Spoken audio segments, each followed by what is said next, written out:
Hoje já se fala aqui na Europa de que a segunda onda tem grande chance de matar mais gente do que a primeira. Não podemos levar em consideração o que dizem os governantes do nosso país. Precisamos, na verdade, nos organizar enquanto pessoas, famílias, bairros, quadras, torcidas e seja lá o que for. No momento diz que tudo isso não passava de uma gripinha e agora já está dizendo que não disse o que todo mundo sabe que se disse. Então,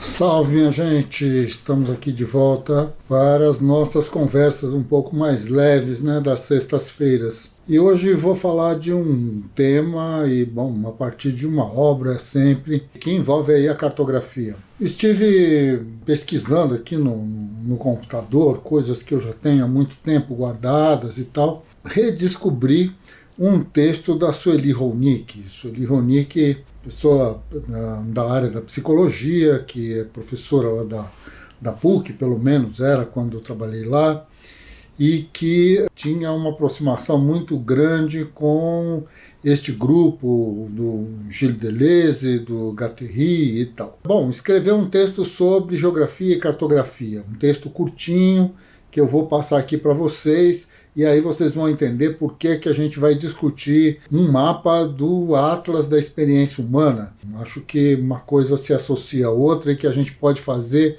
uma ótima leitura disso tudo. O texto da Sueli diz assim: cartografia, ela tenta fazer uma definição provisória da cartografia e ela diz assim: para os geógrafos, a cartografia, diferentemente do mapa, representação de um todo estático, é um desenho que acompanha e se faz ao mesmo tempo em que os movimentos da transformação das paisagens, ou da paisagem. Paisagens psicossociais também são cartografáveis. A cartografia, nesse caso, acompanha e se faz ao mesmo tempo em que o desmanchamento de certos mundos, sua perda de sentido e a formação de outros mundos que se criam para expressar afetos contemporâneos em relação aos quais os universos vigentes tornam-se obsoletos. Acho que, num primeiro momento, uma das questões fundamentais desse texto de Sueli é colocar a cartografia não só como uma representação estática do mundo, mas como uma necessidade da representação do movimento do mundo. Isso, sem dúvida nenhuma, nos coloca frente ao fato de que o mundo é movimento e que não existe nenhuma possibilidade de compreendê-lo se não levarmos isso em consideração. E, portanto, a ideia de uma cartografia tal como normalmente imaginamos, uma cartografia de um mundo estático, parado, aquele mundo cheio de países, ou de rios, ou de montanhas, onde as montanhas desaparecem, os rios estão pintados de azul, mas a gente vai lá ver, eles estão marrons, escuros e sujos, imundos muitas vezes, atravessando cidades como São Paulo, ou Belo Horizonte, ou seja lá onde for. E nesse sentido, então, o mapa perde muito quando ele perde a sua relação com o movimento do mundo. A grande questão é entendermos que o mundo é movimento e que há necessidade, então, de construirmos uma cartografia desse movimento. E isso significa, portanto, que nós precisamos deixar de lado aquele enquadramento, aquela matematização, aquela ideia de que todo mapa precisa de um título, de uma escala, de uma legenda, e precisa de X e precisa de Y, quando na verdade o que nós estamos falando é de uma linguagem que precisa passar uma determinada mensagem e que este mapa sempre será correto, independentemente da avaliação dos engenheiros, se dentro, ou de muitos geógrafos, se dentro dele existir a necessidade de se passar uma determinada mensagem, se a mensagem que está colocada na cabeça do autor ela estiver sistematizada naquele mapa e se o leitor do mapa consegue compreender o que o autor disse. Nesse sentido, então, esta construção se realiza. De um lado, ela sistematiza o pensamento de quem tem a mensagem, de outro lado, ela permite a leitura de quem quer se apropriar da mensagem. Então, assim como um texto, assim como nós não podemos considerar que existe uma língua incorreta, o que existe são linguagens incompreensíveis, né, para determinados sujeitos e determinados ouvintes. E aí, dentro dessa condição, como eu não domino determinadas linguagens, ao construir uma mensagem, a chance grande é de construir tudo errado. Então, nesse sentido, sim. Mas dizer nós vai, nós fica é tão incorreto quanto qualquer coisa. Até porque se quem fala dessa maneira e compreende o que está dizendo e quem ouve também compreende o que está sendo dito, então acho que estamos todos numa boa linguagem, digamos. Coisa que nada tem a ver com uma grande parcela dos gramáticos, que isso é uma outra história, porque, bom, o gramático pode até identificar regras para uma língua, mas a língua é aquilo que é feito efetivamente pelo povo, na sua cotidianeidade, por aqueles que a usam, por aqueles que de fato estão se comunicando. Então, portanto, é nesse sentido que a coisa anda. E é por isso mesmo que eu vou ler aqui o último parágrafo dessa primeira parte aqui, dessa definição de cartografia da Sueli, para a gente passar para o mapa. Sendo tarefa do cartógrafo da língua para afetos que pedem passagem, dele se espera basicamente que esteja mergulhado nas intensidades do seu tempo e que, atento às linguagens que encontra, devore as que lhe parecem elementos possíveis para a composição das cartografias que se fazem necessárias. Essa é a questão, este é o dilema, digamos, o texto continua um pouco falando dos cartógrafos, mas de qualquer maneira vamos parar por aqui, vale a pena ver, acho que ainda se encontra esse texto pela internet, por aí. O que é importante para nós é que há algum tempo, dois cartógrafos holandeses, que vocês veem aí o nome na base do vídeo, porque eu não sei pronunciar essas palavras, esses nomes, não é? Bom, mas vocês vão ver aí. Mas fizeram um atlas que foi publicado acho que pela Folha de São Paulo, se não me engano, publicado no Brasil, e que tem, acho que 20 e poucos mapas, que tem como ponto de partida este continente que vocês estão vendo aí na tela. Que a gente deve ler este mapa da esquerda para a direita, da mesma maneira como a gente faz com um texto normal. E vamos ver então que a primeira parte do continente do lado esquerdo, ela se chama primavera, encontramos um identificador que é o verão mais ou menos no centro do mapa, o outono está lá para a terceira parte do mapa e no final nós vamos encontrar o inverno. De alguma maneira, andar deste continente de uma ponta a outra implica ter toda a experiência do que é a vida nos seus diversos sentidos. E aqui nós vamos encontrar, então, questões ou lugares ou estradas que são extremamente interessantes. Lá pelas tantas, lá ali do lado da primavera, vamos encontrar umas montanhas chamadas, um planalto, parece, chamado de criatividade, e com uma variação que se chama eloquência, e que aí lá pelas tantas também existe uma montanha bastante alta pelas curvas de nível que a gente está vendo aqui, que se chama concentração, fontes de inspiração, não é? E depois essa coisa vai andando nessa direção até ir na direção do verão.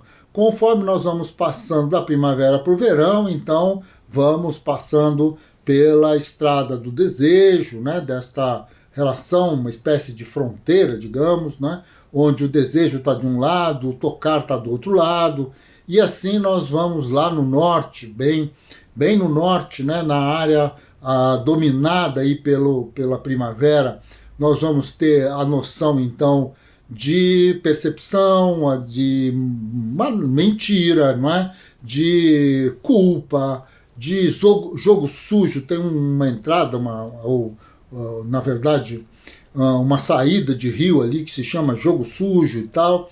E enquanto que do outro lado nós vamos ter a presença do desejo, do tocar, do amor, do encontro, não é? E coisas desse gênero. Então, bom, vamos ter aí um conjunto de experiências ao chegar ao centro. Lá pelas tantas, no verão, temos aí o coração, a emoção, uma cidade que tem esse nome, a autoconfiança, não é? E, bom, e vamos indo, até que a gente acaba chegando lá pelo outono e começamos a ver, então, o problema da mudança, o problema do desânimo, né? A chegada do desânimo.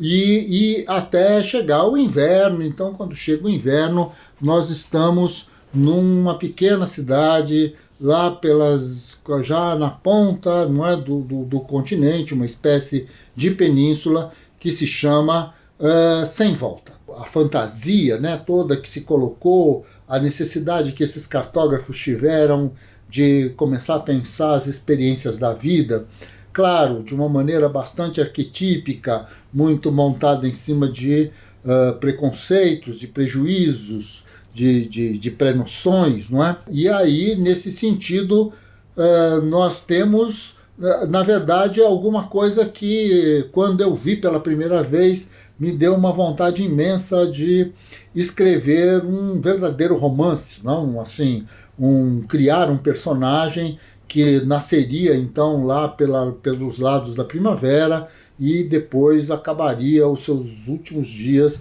lá pelo lado do inverno, passando por todos esses lugares e vivendo todas essas experiências.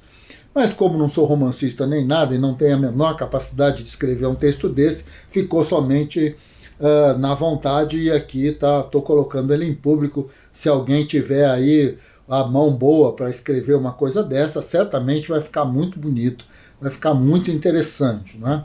O Atlas tem um conjunto de mapas, um conjunto de reflexões justamente no entorno deste processo todo que envolve a vida humana. Uma das coisas que aqui no sul do verão vocês vão encontrar são duas áreas que me chamaram muita atenção.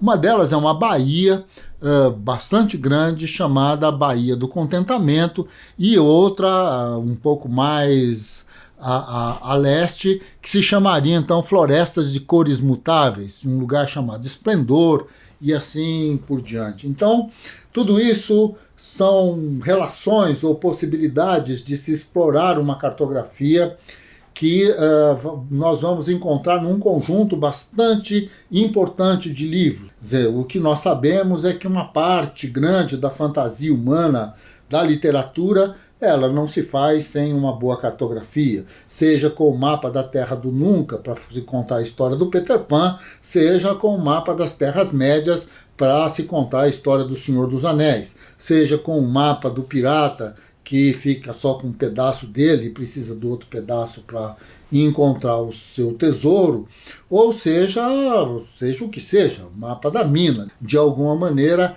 essa cartografia sempre tem em si um imaginário, uma fantasia, um dado, uma perplexidade. É muito interessante, acho que ainda podemos observar, não é, as crianças quando olham para um atlas e perguntam onde fica esse lugar, onde fica aquele, o que a imaginação rola, ou para onde a nossa mente vai, a necessidade então de, como diz a canção, não é, para onde vai o pensamento quando o pensamento voa, não é? Quando vai lá para o outro lado, não é? E realmente nos coloca então num outro plano da vida, num outro plano desse deslocamento, numa coisa que talvez seja mais terrível, talvez não, do que isso que nós estamos vivendo na realidade dos dias de hoje. Caros amigos, espero que estejam todos bem, espero que levem muito a sério essa coisa dessa segunda onda. Hoje já se fala aqui na Europa de que a segunda onda tem grande chance de matar mais gente do que a primeira, e já se está falando de uma segunda onda no Brasil. E, bom, não podemos levar em consideração o que dizem os governantes do nosso país. Eles são, assim, estruturalmente irresponsáveis de maneira bastante generalizada e de maneira bastante perniciosa. Precisamos, na verdade, nos organizar enquanto pessoas, famílias, bairros, quadras, torcidas e seja lá o que for, para que a gente possa, então, convencer as pessoas a se protegerem, a ficar em casa, a colocarem máscara, a lavarem as mãos, a terem hábitos de higiene mais ferozes, porque, de alguma maneira, precisamos estar vivos do outro lado desse túnel. Não basta reclamarmos, não basta dizer que tudo isso é uma violência contra a individualidade, precisamos perder este jeitão pequeno burguês, né, individualista, que toma conta da nossa vida muitas vezes, e imaginarmos que a vida, do ponto de vista da individualidade, ela não tem nenhum sentido, até porque o indivíduo só existe no interior de um grupo, não existe indivíduo de si próprio, não é? Então, caros amigos, é necessário que todos nós tenhamos um mínimo de sentido de humanidade. Não só o sentido de humanidade como um humanitarista, mas o sentido de humanidade olhando para o espelho e sabermos que somos humanos e que para que a nossa humanidade se realize é necessário que a sociedade sobreviva, de alguma maneira. Não há sentido nenhum neste tipo de pensamento da forma como ele está sendo colocado por quem no momento diz que tudo isso não passava de uma gripinha e agora já está dizendo que não disse o que todo mundo sabe que se disse. Então, vamos parar com essa conversa toda, porque isto é muita irresponsabilidade e a gente está perdendo a noção de um mapa, né, que a gente precisa construir, um mapa deste percurso que envolve, então, a superação dessa dificuldade, desse momento da humanidade. Queridos, cuidem-se. Um abraço a todos, viu? Bastante afetuoso. Dedico aí ao Manuel Fernandes. Tive notícias bastante tristes, né, em relação à sua família e tudo mais. Espero que ele esteja bem e espero que vocês também estejam bem. Um abraço, até mais.